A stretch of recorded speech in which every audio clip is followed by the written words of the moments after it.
Lady Aghori. తను అఘోరి కాదు. అబ్బాయి శ్రీనివాస్. అయితే పోలీసులు అరెస్ట్ చేశారు తనని. అలాగే టెస్టుల్లో కూడా తను ఎలాంటి ఆపరేషన్ చేసుకోలేదని తెలిసింది.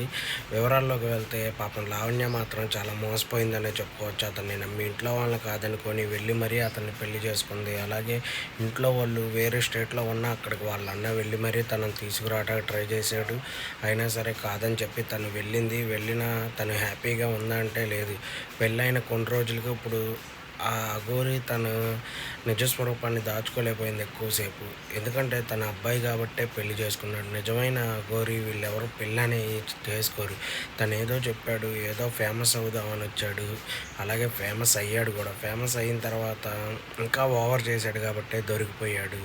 ఎవరైనా సరే బయట పడాల్సిందే. అబద్ధం ఎక్కువ రోజులు దాగదు. అందుకే నిజం బయటికి రావాలి కాబట్టి నిజం బయటకొచ్చింది. ఇప్పుడు ఆ శ్రీనివాస్ అనే వ్యక్తి వల్ల అక్కడ ఒక అమ్మాయి ఇబ్బంది పడింది. ఇప్పుడు తనకి పెళ్లి కూడా చేసుకున్నాడు తను. అదంతా వైరల్ అయిపోయింది.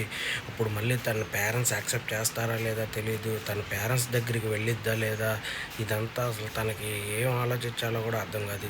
తనకు ఆల్రెడీ ఫేమస్ అవ్వాలని ఉంది అని చెప్పి వాళ్ళ అన్నయ్యే చెప్పాడు. తను ఇన్‌స్టాగ్రామ్‌లో ఫేమస్ అవ్వాలని రీల్స్ అయన్నీ చేసిద్దంట కూడా. అయితే ఫేమస్ అవ్వటం కోసం మరి తన దగ్గరికి వస్తే పర్లేదు. కానీ నిజంగానే లవ్ చేసి ఈ శ్రీనివాస్ అనే అఘోరి దగ్గరికి వస్తే మాత్రం చాలా ఇబ్బంది పడి ఉండిద్ది లావణ్య. చూడాలి ఏం జరుగుతుందనేది. అయితే ఆ అఘోరిని మాత్రం అరెస్ట్ చేశారు. చాలామంది దీనికి తన్ను చాలామంది దగ్గర మోసం చేసి డబ్బులు తీసుకున్నారని కూడా చెప్తున్నారు. మరి అదేం జరిగిద్దో చూడాలి.